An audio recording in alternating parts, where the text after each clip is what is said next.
Buenos días, profesora. En esta oportunidad, yo y mi compañera Anel Sotomayor Sotocani le vamos a presentar el proyecto que lleva por título La interpretación errónea del artículo 424 del Código Civil en la obligación alimentaria de los hijos mayores de edad.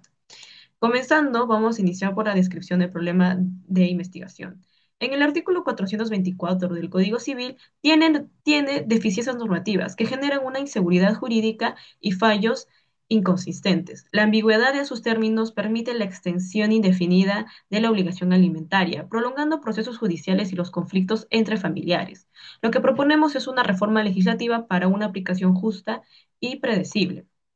En aquí les voy a presentar primero cuál es el problema de investigación, los objetivos y las hipótesis. Como problema principal tenemos cuáles son las consecuencias de la interpretación errónea del artículo 424 del Código Civil en la obligación alimentaria de los hijos mayores. Como objetivo principal tenemos determinar la interpretación errónea del artículo 424 del Código Civil en la obligación alimentaria de los hijos mayores de edad. Y como hipótesis principal tenemos la interpretación errónea del artículo 424 del Código Civil genera como consecuencias inseguridad jurídica y prolonga los litigios de desigualdad en la aplicación de la norma, abuso del derecho, conflictos extrafamiliares y en la afectación a la estabilidad económica de los progenitores. Los objetivos secundarios, las preguntas secundarias y las hipótesis secundarias son consistentes con lo que estamos planteando. Y aquí está y lo puede revisar. Ahora, iniciando con el marco teórico. El primer punto, el artículo del 424 del Código Civil peruano y la obligación alimentaria. Encontramos definiciones en el contexto del artículo 424 del Código Civil, como lo están Ruiz Rico Ruiz Morón del 2019, que indican que este artículo exige a los padres seguir proveyendo alimentos a los hijos adultos si aún estudian o tienen alguna incapacidad. Sin embargo, Castellano Ruiz en el 2017 resalta que esta norma debe aplicarse con flexibilidad según cada caso. Esto infiere que la norma busca proteger a los hijos dependientes, pero su ambigüedad permite interpretaciones dispares. El 6.1.2 es la obligación alimentaria en el derecho civil peruano. López Arce señala que es un principio clave, pero sin una definición clara sobre cuándo debe terminar, lo que genera los conflictos, sobre todo si los hijos siguen siendo económicamente dependientes. Esto infiere que la falta de precisión legal genera conflictos innecesarios y prolongados. Ahora, el 6.1.3, la interpretación y de la jurisprudencia doctrinales del artículo 424 del Código Civil.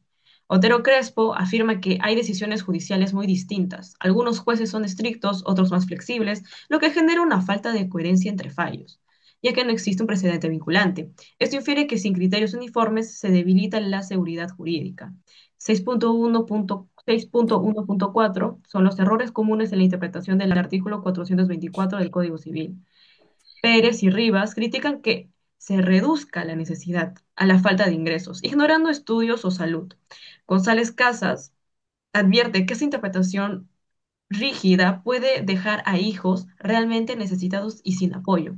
Esto infiere que es urgente establecer criterios claros para evitar arbitrariedades y proteger a quienes verdaderamente lo necesiten. A continuación, mi compañera con el 6.1.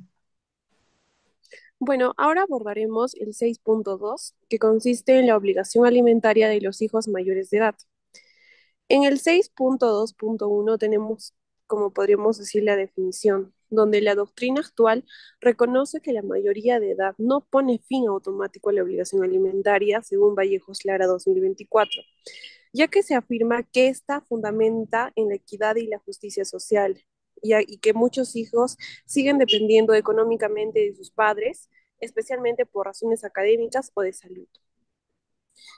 Por otra parte, Couto Galvez 2018 sostiene que la obligación no solo se limita a lo básico, sino que se debe asegurar el desarrollo integral hasta alcanzar su autosuficiencia como personas. Y también tenemos a González Casas 2023 que resalta el bienestar académico que influye directamente en estas obligaciones, pues si el hijo sigue estudiando y no tiene ingresos propios, todavía existe una dependencia económica justificando el apoyo. Ahora hablamos del 6.2.2, que son más o menos las causales y justificaciones de este tema. Pérez Chávez 2021 señala que las causales incluyen la continuidad de estudios, específicamente, ¿no? También problemas de salud, discapacidades, como otros que impiden al hijo mantenerse por sí mismo. Y esto se complementa con Salvatierra Osoria de 2019, que indica que el sistema legal debe garantizar el respaldo a los hijos que aún no logran su autonomía económica. Siguiente, por favor. En el 6.2.3, donde se interpreta el error de este artículo, según Gutiérrez 2022, es una interpretación incorrecta de este artículo porque genera conflictos legales entre padres e hijos debido a falta de criterios específicos, ¿no? Gómez 2021 también advierte que esto genera inseguridad jurídica y vulneración de derecho, por lo que el artículo se debe interpretar conforme a los derechos fundamentales para el beneficio de los hijos menores o que hayan alcanzado la mayoría de edad. En el 6.2.4, donde se especifica la jurisprudencia, podemos decir que Juan María Díaz Fray, 2018, expone un fallo que extiende esta pensión de alimentos a los hijos mayores de edad que estudian, ya sea en el extranjero o en universidades, donde se demuestre el éxito de estudio como tal. Yosuna 2025 refuerza que este tipo de jurisprudencias protegen los derechos de los hijos cuando la dependencia está justificada, adaptándose a la interpretación del artículo 424 a la realidad actual. Siguiente, por favor. Ahora hablaremos sobre el diseño metodológico que empleamos en nuestro trabajo. En el 7.1 tenemos el enfoque y los métodos jurídicos.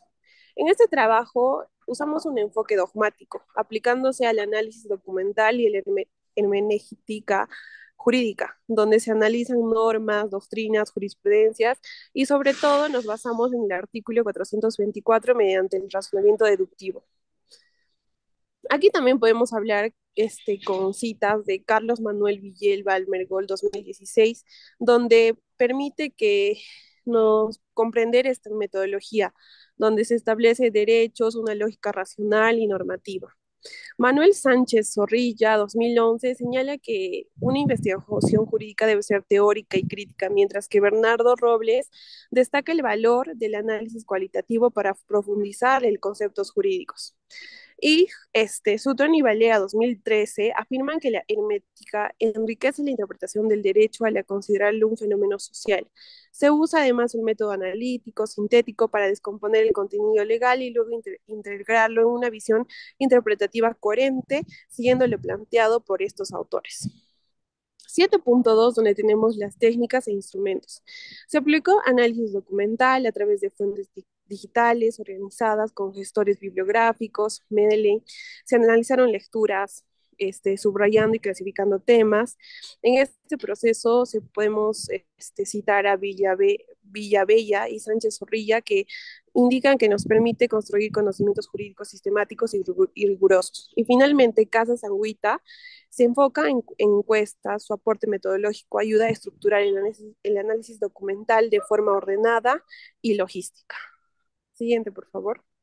Acá tenemos el cronograma para una tesis dogmática, donde están las actividades y también el tiempo de duración que nos toma, ¿no? La sección del asesor, revisión del marco teórico, que nos toma un mes, la aplicación de fuentes bibliográficas, que son 2 meses, análisis de las fuentes bibliográficas sistemáticas y triangular, que son 3 a 4 meses, análisis del crítico de la doctrina, hacer una reconfiguración de las categorías de estudio entre 5 a 6 meses, y la revisión del asesor y por último la presentación de la tesis a la universidad.